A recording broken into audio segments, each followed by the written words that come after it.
Dans cette vidéo sur le biais domestique, nous avons compris qu'investir uniquement sur des entreprises françaises n'était sûrement pas une bonne idée. En effet, se limiter à uniquement 3% de la bourse mondiale serait dommage et surtout dangereux, alors qu'aujourd'hui, vous avez des outils pour acheter toutes les entreprises du monde en 2 clics. Alors certes, il est possible d'investir sur toutes les entreprises du monde, mais est-il néanmoins avisé de le faire? Faudrait-il se concentrer uniquement sur les États-Unis, qui représentent déjà 50% de la bourse mondiale et qui concentrent énormément de marques très réputées, ainsi que quasi toutes les innovations technologiques? Ou alors faudrait-il au contraire élargir au maximum son spectre d'investissement et inclure notamment l'Europe, le Canada, le Japon, etc. avec un ETF MSCI World? Vous l'avez bien compris, aujourd'hui nous tentons de répondre à la question que beaucoup d'investisseurs avisés se posent: ETF SP500 que sur les États-Unis ou ETF World? Petite parenthèse, dans cette vidéo, je ne traiterai pas des marchés émergents que je garde pour une vidéo dédiée. Donc, quand je dis ETF World ou ETF Monde, je fais référence à l'indice MSCI World excluant les marchés émergents. Bienvenue sur la chaîne Investisseurs Avisés.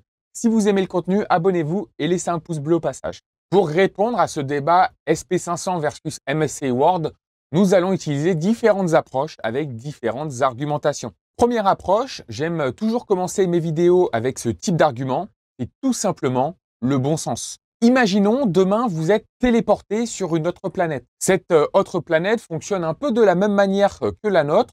Le monde est capitaliste. Les titres d'une grande partie des grandes et petites entreprises s'échangent sur des bourses mondiales. On part du principe que les acteurs qui s'échangent les titres sont, comme pour la planète Terre, une majorité d'investisseurs institutionnels qui agissent de manière rationnelle en essayant évidemment de générer de la surperformance. Donc, aucune raison que les théories des marchés efficients de Genpharma ne s'appliquent pas sur cette nouvelle planète. Et c'est tout.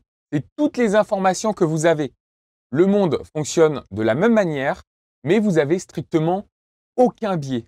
Car vous n'êtes pas né à tel ou tel endroit de cette planète, vous n'avez pas telle ou telle éducation, vous n'utilisez pas tel ou tel produit, vous ne connaissez pas l'historique de performance des différents marchés. Comment allez-vous investir sur cette nouvelle planète? Probablement de manière totalement naturelle et intuitive, n'ayant aucun biais et aucune information, vous allez vous dire que le mieux à faire est de tout simplement acheter l'intégralité du marché pour profiter de la performance globale. Donc, si nous revenons dans notre monde, si nous sortons d'une diversification mondiale pour un portefeuille plus concentré sur une région ou une partie du monde, soit nous sommes victimes de nos biais cognitifs, de nos biais psychologiques, soit nous pensons avoir une information que le marché n'a pas incorporée dans le prix. En effet, lorsque cette information potentiellement privée ou alors ignorée du marché sera mise en lumière, alors nous espérons une réaction du marché dans notre sens et ainsi pouvoir générer de la surperformance. Mais comme dans beaucoup de mes vidéos jusqu'à présent, laissez-moi douter de la capacité d'un particulier à obtenir une information qui n'est pas déjà reflétée dans le prix. En effet, contrairement à des hedge funds qui peuvent mobiliser des millions de dollars, des millions d'euros pour embaucher les meilleurs analystes du monde, les meilleurs data scientists, acheter pour des milliards de data aux plus gros réseaux sociaux, les outils des particuliers sont un petit peu plus limités. Alors ça, c'était notre argument bon sens. Pour le reste de la vidéo, je vais prendre le problème à l'envers. Nous allons regarder les arguments soutenant un investissement uniquement sur le SP500 plutôt qu'une diversification mondiale. Et nous allons les confronter avec des datas et des recherches. Le but est simplement de challenger les arguments populaires pour voir s'ils sont valides ou pas. Et ainsi, nous allons pouvoir, en conclusion, trancher sur le fameux match SP500 versus MSCI World. Alors, la base argumentaire des investisseurs pro SP500, pro US, et j'en ai fait partie, donc je suis très bien placé pour en parler, c'est que tout simplement, les États-Unis, c'est là où se trouve la performance. En utilisant une comparaison sur 30 ans, ou souvent depuis 2008 et les points bas du marché américain, c'est vrai, les marchés américains ont explosé en performance les marchés mondiaux. Une première question à se poser, est-ce qu'investir sur le marché le plus performant des 10, 20, 30 dernières années est un bon argument? Est-ce que historiquement, lorsqu'une zone géographique surperforme aussi largement le reste du monde, cela a continué éternellement? Pour répondre à cette question, plongeons-nous dans quelques graphiques, notamment ces graphiques du papier The World is Not Enough du célèbre émetteur d'indices MSCI. Ce papier date de 2008, j'ai volontairement choisi des dates plus anciennes pour éliminer au maximum le biais de récence, le biais d'extrapoler les performances récentes. Nous pouvons visualiser sur ces graphiques la performance du marché américain, symbolisé par 100% US, et du marché mondial hors US, symbolisé par MSCI EAFE. La performance du classique MSCI World est symbolisée par le World. J'ignore les différences entre le 100% dollar ou en monnaie de change locale. Nous avons déjà traité ce sujet, nous avons déjà traité cette question dans cette vidéo dont vous retrouverez le lien en description. Ce qu'il est important de relever sur ces différents graphiques qui représentent les décennies précédentes de performance, c'est que si nous nous concentrons uniquement sur la performance, certaines décennies, la bourse US a surclassé la performance du reste du monde. Entre 1990 et 1999, les US, c'est 19% de performance annualisée. La bourse hors US, c'est que 7%. Mais si on remonte entre 1970 et 1979, les US, c'est seulement 4,5% de performance annualisée sur cette décennie, contre plus de 10% pour la bourse hors US. Avoir un énorme écart de performance entre la bourse américaine et le reste du monde pendant 10, 20, 30 ans, ce n'est pas un cas exceptionnel. Cela, en fait, a toujours été le cas. Pour mieux visualiser cela, je vous propose un deuxième graphique. De toute manière, par nature, si on divise un marché en deux, avec d'un côté les US et de l'autre le reste, obligatoirement, une partie performera mieux que l'autre. Des fois de manière spectaculaire, dans un sens ou dans l'autre, comme on peut le voir avec des surperformances allant de quelques dizaines de pourcents à 300% en seulement quelques années. Si l'on revient à nos graphiques précédents, historiquement, comment avoir justement cette performance moyenne et ne pas devoir prendre parti d'un côté ou de l'autre de l'Atlantique pour en fait être sûr d'avoir le gros de la performance mondiale sans prendre de risque d'être le retardataire. Tout simplement en investissant sur un panier qui met à l'intérieur à la fois la bourse US et la bourse non US, c'est tout simplement l'indice MSCI World. Nous pouvons noter quelques avantages significatifs d'être comme ça au milieu, dans la moyenne. Premièrement, l'investissement sur le MSCI World permet d'être à gauche du graphique. Cela signifie que la volatilité est plus faible. Une plus faible volatilité va aider l'investisseur à tenir son plan sur le long terme. Beaucoup d'études nous montrent qu'un investissement volatile peut créer des comportements extrêmement contre-productifs chez l'investisseur, notamment capituler lors d'une baisse significative du marché, alors qu'au contraire, ça devrait être un moment pour renforcer, pour acheter plutôt que de vendre. Évidemment, le MSCI World reste tout de même un indice très volatile, car les marchés mondiaux sont quand même très corrélés entre eux, mais une baisse de la volatilité, même minime soit-elle, est toujours un avantage au final pour l'investisseur. Également, avoir simplement la performance moyenne du marché mondial va éviter d'autres types de comportements contre-productifs. Si vous avez choisi votre camp, par exemple 100% SP500, 100% US, comment allez-vous digérer une période comme les années 70 ou le début de la décennie 2000 si le marché US fait du surplace alors que les marchés en dehors des États-Unis s'envolent? Si vous avez investi uniquement sur le marché américain, car c'est le marché le plus performant de la dernière décennie, vous allez donc peut-être changer pour la nouvelle mode, le nouveau marché le plus performant, si voilà, il y a une rotation. Et c'est fort probable, car c'est le phénomène du chasing past return, ou chasser les retours passés en français. C'est très documenté dans les recherches académiques et c'est le comportement le plus destructeur pour un investisseur. Au final, vous allez toujours arriver à chaque fois en retard, en fin de cycle. Pour comprendre ça, imaginons désormais qu'au lieu d'être en 2024, nous sommes en 1990. Si votre argument pour investir est la performance récente, alors bingo, vous allez investir sur le marché japonais. Vous êtes servi, l'indice japonais a été multiplié par plus de 5 en 10 ans. La suite, je ne vous fais pas de dessin, vous avez dû attendre 30 ans pour revenir sur les niveaux de 1990. Donc, pour faire un recap, l'argument d'investir sur uniquement les US, car c'est là où se trouve la performance récente, c'est un argument extrêmement dangereux. Car au final, si nous l'appliquions historiquement, vous n'auriez pas investi sur les US en 1990 ou en 2008, alors que c'était finalement le moment le plus opportun d'investir sur les États-Unis. Au contraire, nous aurions potentiellement acheté massivement le marché japonais en 1990 et en 2008, probablement les marchés émergents. De toute manière, si notre but est d'investir sur le marché le plus performant des 15 ou 30 dernières années, il ne faudrait pas investir sur le marché des États-Unis. Nous préférerions plutôt le marché du Danemark, qui fait 14% annualisé depuis 1987, contre que 11% pour les États-Unis. Et pour finir sur la surperformance des États-Unis, je pense qu'il est crucial de la décortiquer afin de comprendre d'où elle vient. Heureusement pour nous, des chercheurs l'ont fait dans le papier The Long Run is Lying to You. Entre 1980 et 2020, le marché US a surperformé le marché mondial hors US de 2,1% annualisé. C'est énorme. La grande majorité de cette surperformance provient exclusivement de l'augmentation de la valorisation des entreprises américaines. En d'autres termes, le bénéfice des entreprises américaines coûte de plus en plus cher à acheter. Grosso modo, 0,4% de la surperformance provient du fait que les entreprises US, dans cette période, ont augmenté leurs bénéfices plus rapidement que les autres. Le reste, les 1,7% de la surperformance, s'explique simplement parce que le marché américain s'achète de plus en plus cher. Je cite les auteurs de l'étude.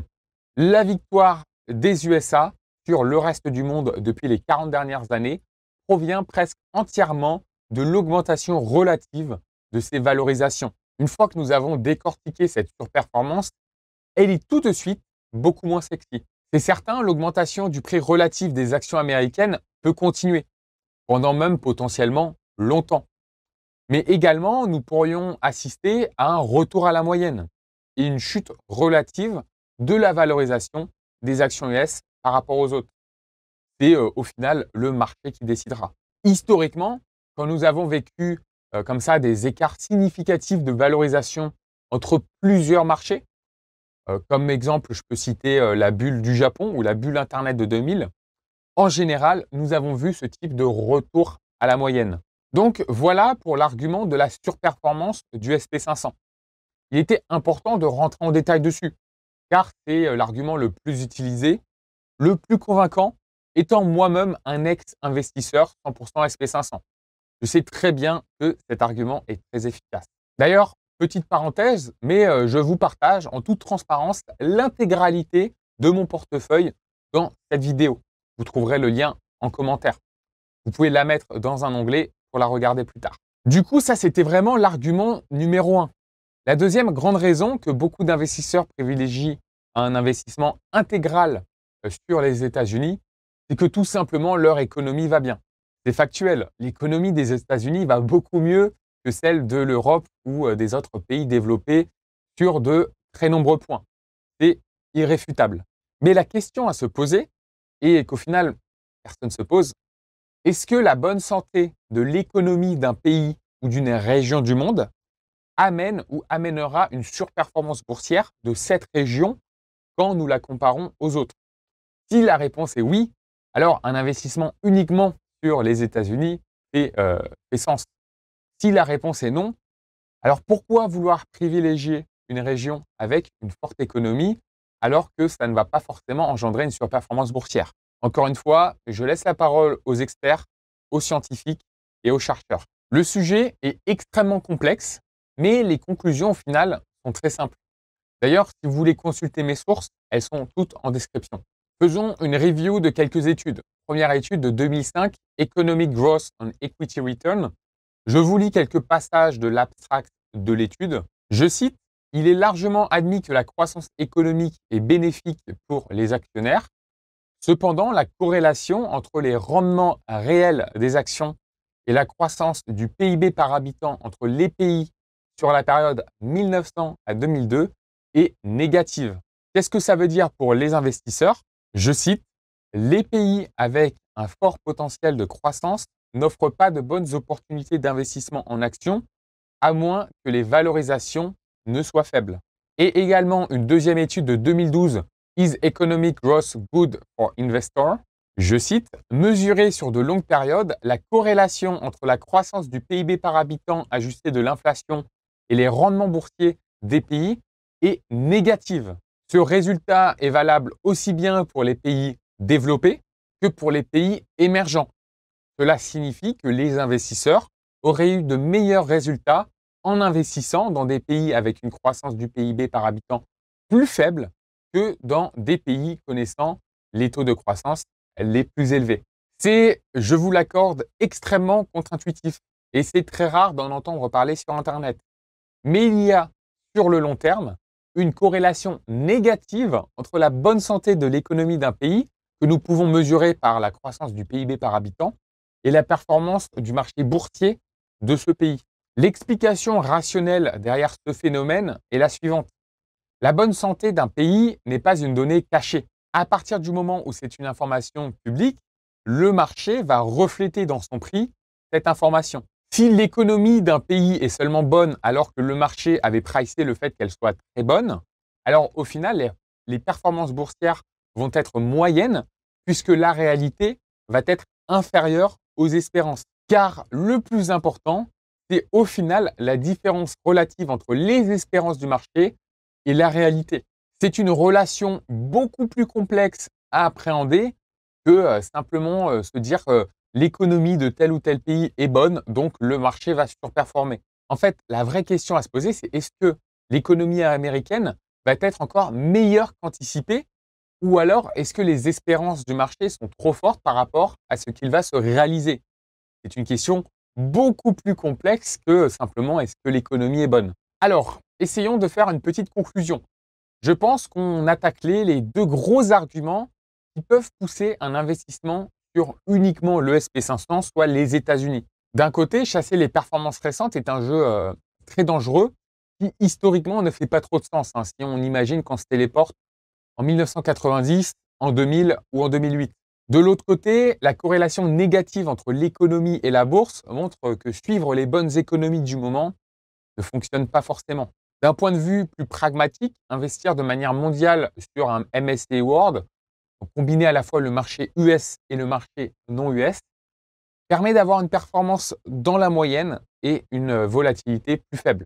Être le dindon de la farce en ayant choisi le mauvais côté de l'Atlantique pendant une décennie ou même plusieurs, ou alors subir un portefeuille volatile sont deux déclencheurs de comportements très contre-productifs, notamment capituler lors d'une crise ou changer régulièrement de portefeuille. Pour ces raisons, personnellement, je choisis le camp de la diversification avec le MSCI World. Néanmoins, je ne le répéterai jamais assez, le plus important pour réussir dans l'investissement est d'avoir un portefeuille avec lequel vous vous sentez bien. Un portefeuille dans lequel vous avez confiance. Un portefeuille que vous allez pouvoir garder sur le long terme, sur le très long terme, sans paniquer pendant les crises, sans devoir l'arbitrer tous les 4 matins. Ce n'est pas forcément le même portefeuille pour tout le monde.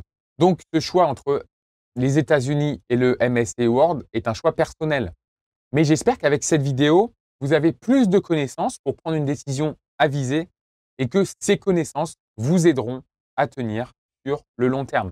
N'hésitez pas à me dire d'ailleurs en commentaire votre indice préféré entre le SP500 ou le MSCI World et me dire en quelques mots pourquoi vous avez fait ce choix. Et si vous voulez connaître la composition exacte de mon portefeuille en détail, vous pouvez cliquer juste ici.